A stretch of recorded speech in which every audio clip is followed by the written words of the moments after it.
World Health Organization say less than 100 people have officially died from COVID-19 in the country. But the view from above shows graveyards filling up fast.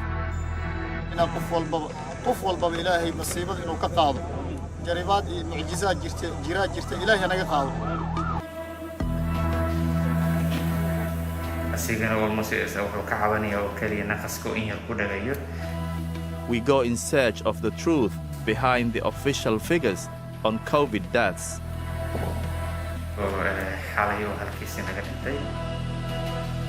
waxay ka aaminsan yihiin meel isbitaalka meel lagu dhimanayo meel xabsi ah oo maxaa la dhahaa aysan awood heli karin aysan soo bixi karin. How is the country with one of the world's weakest governments and health systems really coping with the COVID-19 outbreak?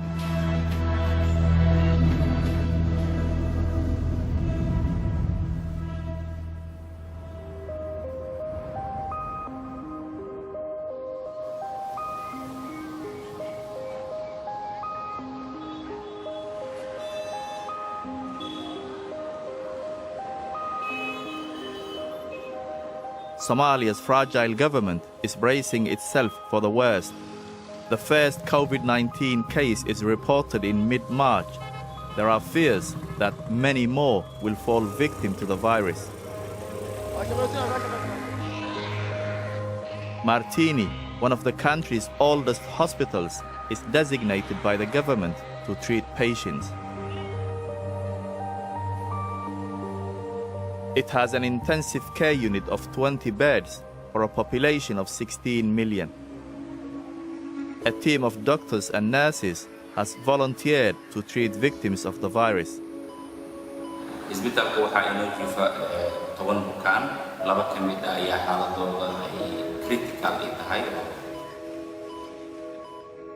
Some medical staff have decided the job is too risky.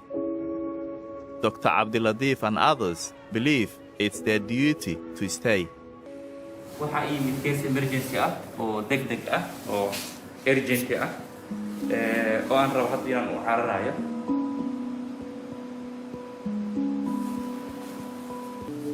Dr. Hilwa, a single mother with a young daughter, is having to quarantine at the hospital with the rest of the medical team to help stop the spread of COVID into the community.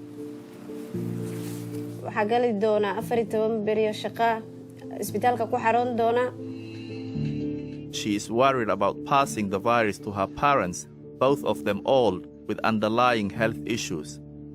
insha Allah waa ku xiisi doonaa hooy marka fursad helan waa kula soo hadli doonaa. Martini Hospital, which was built in 1910, is not well resourced. By late April, 32 people have died here, some due to shortages of medical equipment. bukaanada inta badan waxay u dhimanayaan oxygen la'aan.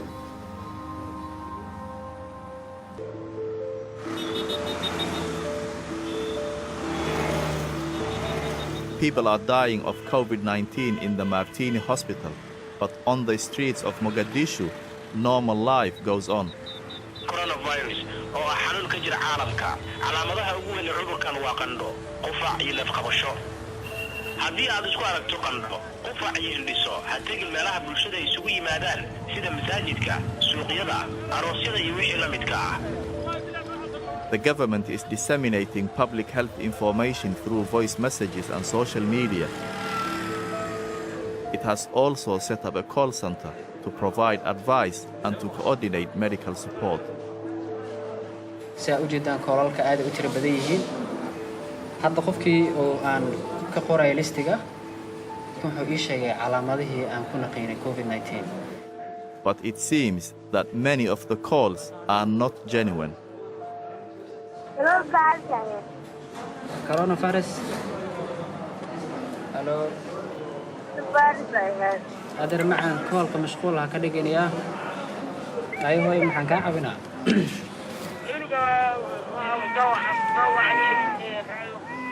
مرة بدو ويجرت عروق إلى نصوّع عن وكول كمشغول هكذا جان مركا ماما أديكم هتسبل عروق تكيل عليها نمبر كان فوت إلى نصوّع عن حاسس كواركتي أو علامة أو أن كعبنا aniga meel waxaa joogaa miiraha saqlaale oo baasiye marka madax xanuun iyo qandho iyo qofka qallalan. This sounds like a genuine call from a sick man.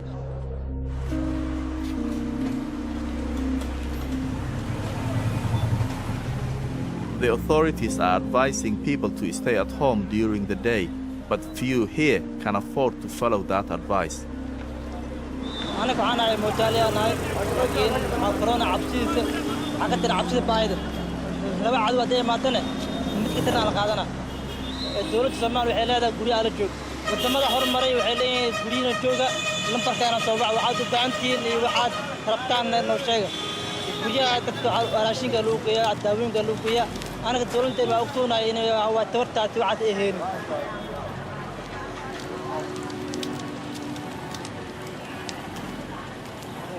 After 3 decades of war and lawlessness, the Somali government relies on international aid for its survival. It lacks the credibility and the capacity to serve its people. And citizens of Somalia are not used to public services. The view from the street seems to be that the threat of COVID-19 is being overblown. Okay, waxaan isleeyahay laakiin waxaan in la buubuunin ay tahay oo macnaha oo laga badbadiyay hadda macnaha magaalada kuma jirto wax hadda aan arki karno in yar wadada iska cabsanaya moogi oo iska xiranaya moogi.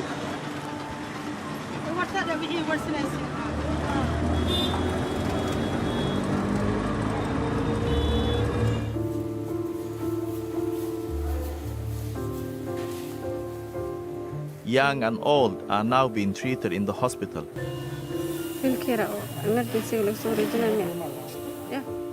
This man in his 30s, a father of young children, has just been brought in.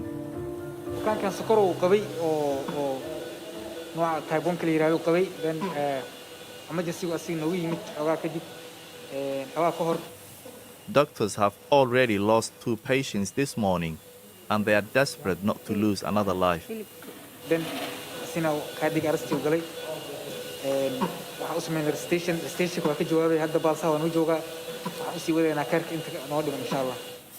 But behind the masks, doctors despair at the inferior medical equipment they have to work with.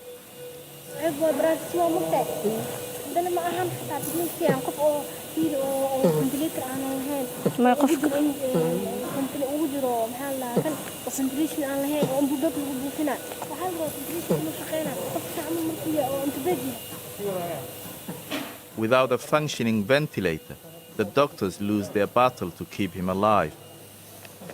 He was 34 years old. He leaves behind 11 children.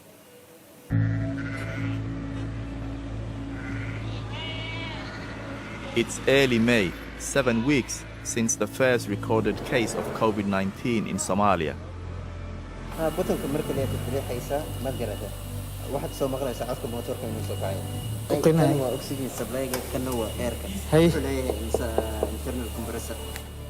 Much needed equipment has arrived at the Martini Hospital from international donors. The doctors are learning how to use it on the job.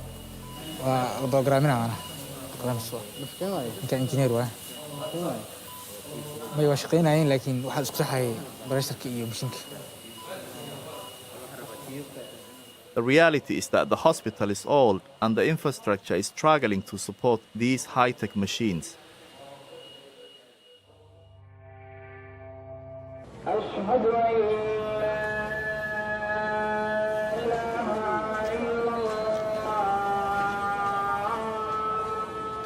It's the holy month of Ramadan. Many Somalis are pious Muslims. Despite mosques being closed in many parts of the world to help stem the pandemic, they are open across Somalia.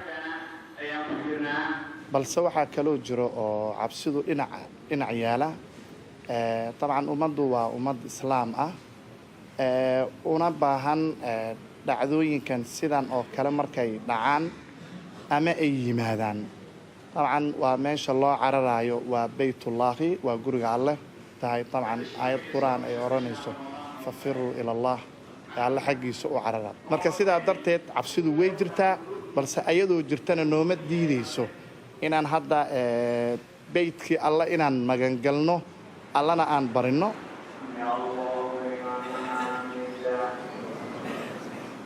Some worshippers believe their faith will form a shield. This is stopping them from following health advice. والله إني عذر كان هرتوا جرا لكن نك إلهي وقتل جرا وقطع عم فان أنا كنت ضد مسلمنا ناي مساعد كمان مرنا وتكنينا باورتو أسرعنا وشاهد لعبنا فان وحي إلهي قفك إلهي وقتل جرا وقطع بس قفك لكم مدعي كرازة كان أساسا أمي سنة أساسا أمي سنة. The worshippers are resigned to the will of God.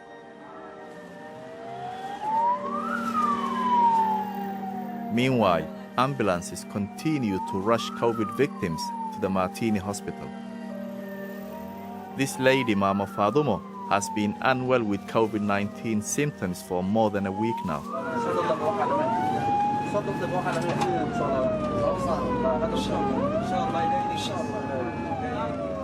As in the rest of the world, old age makes her more vulnerable to the effects of the virus.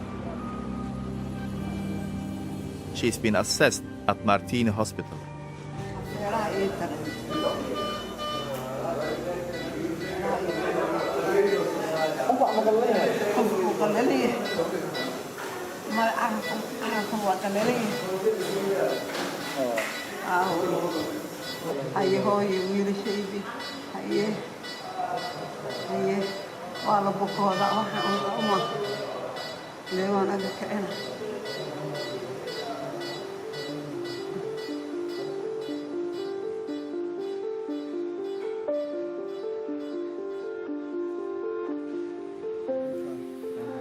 The medical staff in Martini Hospital are working shifts of up to 16 hours in protective suits.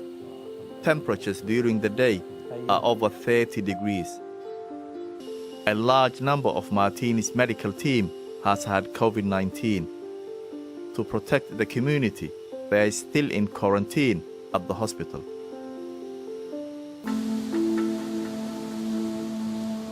Is trying to rest for a bit, but not for long.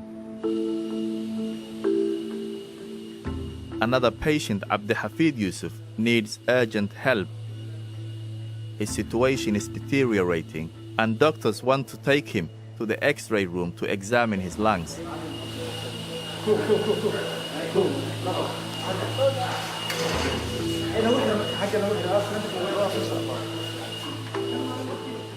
But his oxygen level dropped so low that doctors doubt whether he will make it to the next room.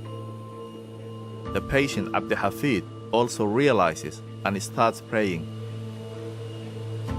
There is a saying in Somali, a wise man can sense his death.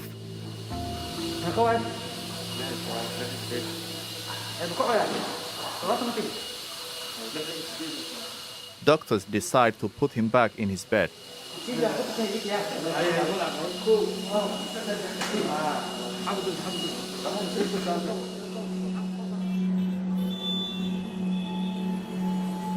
The next day, Abdihafid loses his battle to live. He was a Quranic teacher, a father, grandfather, and a highly respected elder in the community, another victim of COVID-19.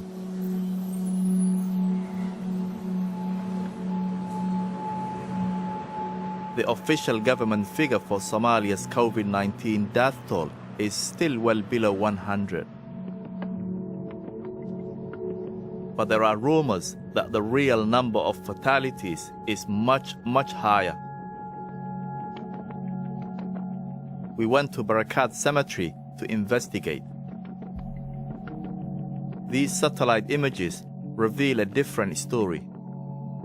Back in January, this was empty land. Now, it's a large-scale cemetery. Visited several other cemeteries in Mogadishu and found that the number of burials had increased around 4-fold compared to the weeks before the COVID-19 outbreak. hoostan mujeda argaduud waaye marka maalinkii anugu waa iska diyaarinaa wadku waa iska diyaarinaa mar haddiina loo imaado Adan is one of the grave diggers. He's been working here for 8 years. This is a new section of the Barakat graveyard being worked on since January. hadda meeshaan anaga 4 bilood iyo jajabaan joognaa waxaad ogaanaysaa hadda hal dhimashada 2000 iyo hoogay maraysaa hadda waa kulay waa iska qiyaas kartaa adigaba magaalada intii maalintii ka imaanayso ya bishii hore ilaahay amarkiis guriga markaan tagno iyo markii aniga aan seexado waan xasuustaa u dhimisho kulay nin walba godkaas u galaa. There is no way of verifying, but from the evidence we gathered, it seems COVID-19 could now be one of the biggest killers in Somalia. The victims of the virus are not just confined to the capital Mogadishu. We hear of many deaths in other parts of the country too. Bodies keep coming, most not from the Martini hospital. People keep praying, but there is no social distancing. نفس ذائقة الموت نف والبا وحي ددمينيسا موت أي ددمينيسا إن قف والبا إلهي مصيبة إنه كقاض جريبات معجزات جرات إلهي أنا كقاض. The deceased, like many, displayed symptoms of COVID-19 but died undiagnosed at home.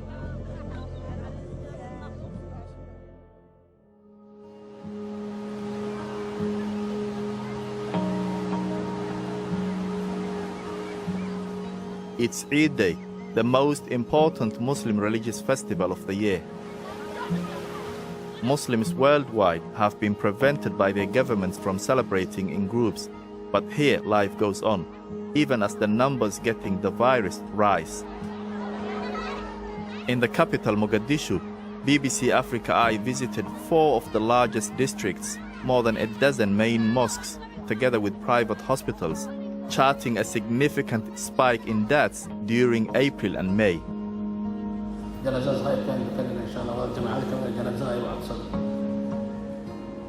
In just over a month, this imam has performed janazah or funeral prayer on some 60 people who used to attend his mosque. Other imams reported similar stories. Most of those prayed over had not sought treatment at the Martini hospital.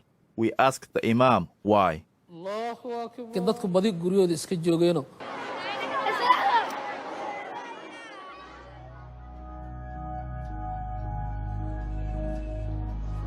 In Somalia, it's difficult to distinguish between rumors and reality. Many Mogadishu residents have branded Martini the hospital of death.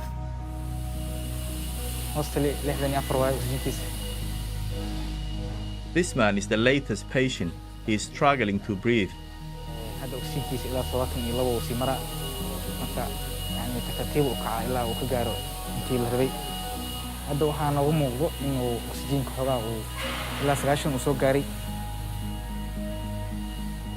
The machine has improved his breathing, but his X-ray results, which just arrived, give a more accurate picture. waxaan ku aragnaa calaamadaha coronavirus ugu muhiimsan macnaheedu waxa waaye virusku wuxuu saameeyay sababaha badankiisa uu saameeyay marka qofkan xaaladiisa aad ay xogaa u sii xuntaa waa ku dadaaleyna aniga markii qof bukaan kala keeno kale inaan quustid macnaha kamid ah macnaha xirfadda dhaqtarnimo kamid ah. Suddenly his oxygen drops. Aska furtay adkaysan ku dhino macnaha aska furin kan. The man tries to perform a prayer. That could have been his last. He died hours later. His name will be added to the official death figure. The number of COVID deaths is much higher than the official figure.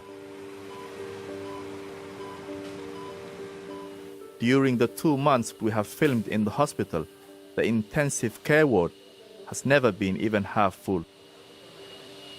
waxay ka aaminsan yihiin meel isbitaalka meel lagu dhiman.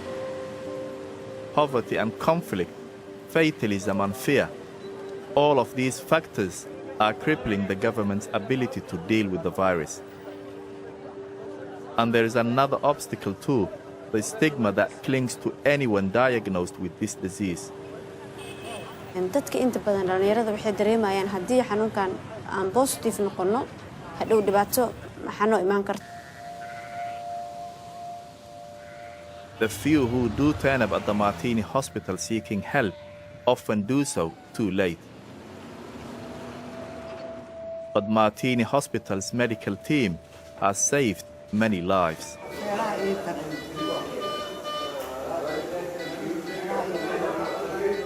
Mama Fadumo, whom we saw being brought into the hospital 18 days ago, has recovered and is going home.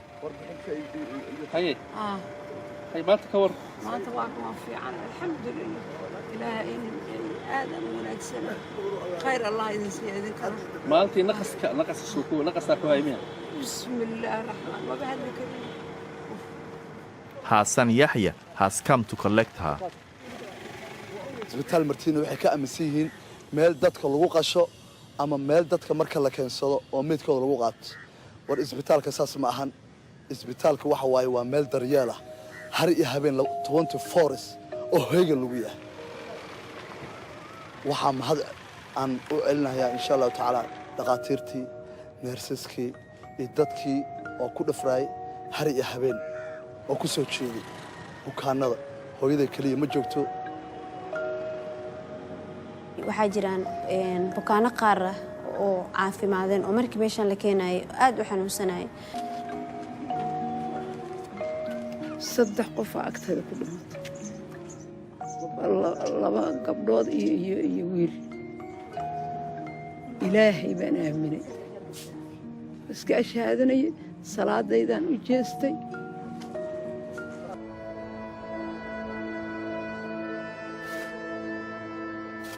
The gravediggers are still preparing for more bodies to arrive. Tragically, after decades of conflict, death is all too familiar to Somalis. People's unwillingness to help stem the spread of this dangerous disease is causing many more deaths. Dying largely at home, we will never know how many Somali lives were taken by this silent killer, COVID-19.